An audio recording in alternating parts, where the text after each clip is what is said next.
Bismillahirrahmanirrahim. Assalamualaikum warahmatullahi wabarakatuh.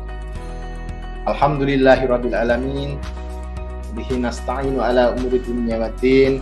Wassalatu wassalamu ala asrafil anbiya'i wal mursalin sayyidina wa maulana Muhammadin wa ala alihi wa sahbihi ajma'in. Amma ba'd. Perkenalkan, nama saya Muhammad Khodik Al-Fahmi. Saya adalah guru pendidikan agama Islam di SMA Negeri 100 Jakarta. Saya merupakan calon guru penggerak Angkatan 5. Dalam video ini, saya juga meminta doanya untuk dapat mengikuti seluruh alur dan pelatihan guru penggerak ini dari awal sampai akhir, bukan hanya dengan baik, tapi juga istimewa. Mohon doa restu.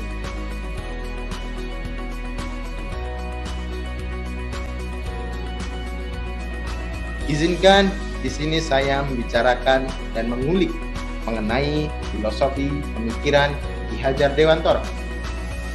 Ki Hajar Dewantara adalah Bapak Pendidikan Nasional kita. Julukan itu bukan tanpa sebab, karena pemikiran beliau mengenai pendidikan tidak lekang oleh waktu dan zaman, serta menjadi sebuah fondasi atau dasar bagi berkembangnya pendidikan di Indonesia. Beliau adalah pendiri Taman Siswa. Taman Siswa pada masa itu adalah tempat bermain yang menghadirkan kegembiraan dan keindahan untuk siswa. Siswa diberikan kemerdekaan untuk tumbuh dan berkembang sesuai dengan bakat dan minatnya.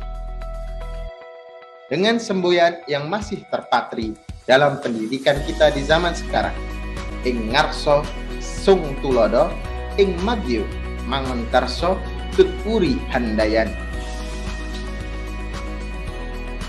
Ing ngarso sung tulodo, ini artinya seorang guru, pengajar, atau pemimpin harus bisa memberikan contoh serta panutan kepada orang lain di sekitarnya saat ia berada di depan. Ing madyo mangun karso, berarti bila guru berada di antara anak didiknya, maka guru tersebut harus mampu memberikan inspirasi dan motivasi bagi anak didik, hingga anak didik diharapkan lebih bisa maju dalam belajar. Tutwuri handayani, bahwa guru di belakang anak didik diharapkan mampu memberikan kepercayaan dan mendorong anak didiknya dalam melaksanakan tugasnya dengan baik. Dalam memahami filsafat pemikiran Ki Hajar Dewantara, menurut saya ada dua pokok bahasan yang sangat penting. Kedua pokok bahasan inilah yang menjadi poin penting bahwa pemikiran beliau sangat relevan digunakan bahkan pada masa sekarang. Yang pertama, pendidikan adalah fondasi pembentukan peradaban. Dalam pemikiran Ki Hajar Dewantara, bahwa pendidikan adalah tempat persemaian benih-benih kebudayaan. Pendidikan dan kebudayaan adalah dua hal yang tidak bisa dipisahkan dan menjadi satu kesatuan, saling berhubungan erat. Untuk mencapai peradaban yang kita cita-citakan, pendidikan adalah fondasinya, tempat persemaian benih-benih kebudayaan. Pekerjaan kita sebagai pendidik adalah mencetak peradaban bangsa, karena pendidikan menjadi fondasi membentuk peradaban bangsa. Kita bukan sekedar mengajar dan memberikan ilmu kepada siswa, akan tetapi suatu peradaban terbentuk dengan baik. Fondasinya bergantung salah satunya kepada kita sebagai seorang pendidik. Yang kedua adalah perubahan. Filsafat yang diusung oleh Ki Hajar Dewantara bahwa suatu kebudayaan haruslah bersifat dinamis, tidak boleh statis. Menurut Dirjen Guru dan Tenaga Pendidikan, Bapak Irawan Syahril, beliau mengatakan kebudayaan itu seperti halnya tata surya yang selalu bergerak. Jika suatu planet berhenti bergerak, akan chaos, hancur, dan rusak. Begitu juga kebudayaan harus selalu bergerak, Bergerak di sini bukan maksudnya bergerak, akan tetapi berubah sesuai dengan tuntutan zaman. Contohnya saja, zaman dulu belum ada teknologi atau HP. Sekarang zaman sudah maju, sudah ada HP, sudah ada teknologi komputer dan segala macam. Kita pun juga harus bisa mengikutinya. Begitupun pendidikan harus menyesuaikan dengan kebudayaan, harus bisa bersifat dinamis. Jika tidak ada perubahan dalam suatu kebudayaan atau pendidikan, maka akan menuju kepada kehancuran. Jadi, jika kita merasa selalu ada perubahan, memang itu harus terjadi. Ada 3 kerangka perubahan menurut Ki Hajar Dewantara. Yang pertama adalah kodrat keadaan. Yang kedua, prinsip perubahan. Dan yang ketiga, apa yang berubah. Yang pertama, kodrat keadaan. Kodrat keadaan ada 2 macam, yaitu kodrat alam dan kodrat zaman. Kodrat alam adalah terkait dengan masyarakat itu berada. Memaknai kodrat alam, maka konteks lokal sosial budaya murid di Indonesia. Contohnya, di Italia sudah tentu berbeda dengan pendidikan yang ada di Indonesia, baik dari kultur, sosial budaya, dan pembelajaran. Bahkan kurikulumnya tentu saja berbeda. Tidak usah jauh-jauh lah, di Indonesia bagian barat tentu memiliki karakteristik yang berbeda dengan murid di Indonesia bagian tengah maupun murid di Indonesia bagian timur. Daerah kota seperti DKI Jakarta ini tentu berbeda konteksnya dengan daerah pegunungan, daerah desa, ataupun daerah di Papua sana. Bahkan DKI Jakarta pada masa sekarang tentu berbeda dengan DKI Jakarta pada masa tahun 1945 waktu kemerdekaan, atau bahkan besok pada tahun 2045, mungkin zaman lebih maju lagi. Dan tiap zaman pasti akan ada dukungan dan rintangan masing-masing. Setiap zaman pasti ada support dan hambatan. Apalagi sekarang zamannya revolusi industri. Bagaimana bisa menjawab tantangan 4.0? Kita mendapatkan dukungan berupa teknologi yang semakin maju dan berkembang. Jika kita diam atau stagnan, maka akan jauh tertinggal. Maka dari itu, perubahan yang dilaksanakan haruslah mengacu pada kodrat alam dan kodrat zaman. Seperti halnya sebagai pendidik, kita juga harus terbiasa dengan perubahan. Jika kita mengeluh kenapa kurikulum dan pembelajaran selalu berubah, tandanya kita tidak mau berkembang. Karena zaman pun semakin hari, semakin dari waktu ke waktu, semakin berubah. Jika kita bertanya kenapa tidak ada formula khusus untuk kurikulum yang tidak dirubah-rubah, tidak ada yang abadi di dunia ini.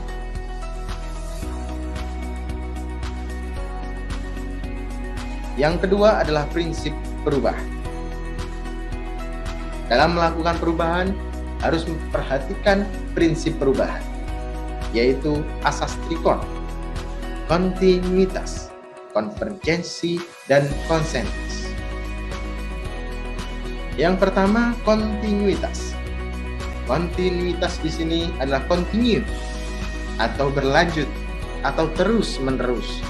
Maksudnya, dalam perubahan kita tidak boleh menghapus atau meninggalkan kebudayaan. Biarkan kebudayaan itu secara kontinu, terus-menerus menghiasi atau kita lestarikan. Jadi nilai esensi dari kebudayaan dalam masyarakat harus tetap dilestarikan. Jika saya analogikan dengan sejarah kebudayaan Islam, ibarat dakwah Islam oleh Sunan Kalijaga. Karena pada waktu itu agama Islam datang belakangan daripada kebudayaan Hindu, Buddha yang sudah mengakar di Indonesia. Maka dari itu, beliau memadukan kebudayaan yang sudah mengakar tersebut, disisipi dengan kebaikan yang ada dalam nilai-nilai keislaman. Seperti wayang yang ditambah dengan adanya punokawan. Punokawan ini ada yang namanya semar dari kata ismar yang artinya paku. Paku di sini sebagai pondasi dan sebagai peletak dasar punokawan lainnya. Maka dari itu pemimpin punokawan adalah semar. Jika kita kaitkan dengan kebudayaan di DKI Jakarta, seperti halnya ondel-ondel yang dulunya sebagai pengusir roh jahat, sekarang lebih bisa dimanfaatkan lagi menjadi sebuah kesenian dan bahkan lambang dari kebudayaan di DKI. Akan tetapi yang masih dilestarikan dari ondel-ondel itu sendiri dan masih sebagai giroh dari ondel-ondel itu adalah penjaga atau palang pintu. Dan pertunjukannya masih menjadi hiburan warga. Dan masih banyak lagi kekayaan budaya Indonesia yang harusnya bisa kita lestarikan atau bisa kita tarik pada zaman sekarang. Bisa kita kombinasikan dengan zaman yang sudah 4.0. Yang ada bagaimana kontinuitas tadi. Kita harus diskusi kritis dengan pengembang budaya dan dapat mengaitkan kebudayaan dengan konteks sekarang. Balik kepada kerangka pemikiran yang pertama tadi, yaitu sesuai kodrat alam dan kodrat zaman. Yang kedua, konvergensi. Konvergen di sini adalah suatu perubahan yang kita lakukan. Haruslah menguatkan suatu nilai-nilai yang akan dihasilkan dalam suatu pembelajaran. Pendidikan harus memanusiakan manusia. Esensi pendidikan adalah mengutamakan nilai-nilai kemanusiaan. Seperti halnya Sunan Kalijogo tadi, beliau tidak merubah kebudayaan yang sudah mengakar. Beliau hanya menyisipkan nilai-nilai keislaman, nilai-nilai kebaikan dalam kebudayaan tersebut. Sehingga tujuan utama dan kebudayaan tersebut adalah suatu kebaikan. Begitu pula dengan konvergen menurut pemikiran Ki Hajar Dewantara. Menurut beliau, segala perubahan dalam bidang pendidikan titik poinnya sama, yaitu bertujuan kepada nilai-nilai kemanusiaan. Seperti tadi yang saya bilang, bahwa pendidikan itu memanusiakan manusia. Yang ketiga adalah konsentris. Terpusat atau benar-benar konsen dalam melaksanakannya.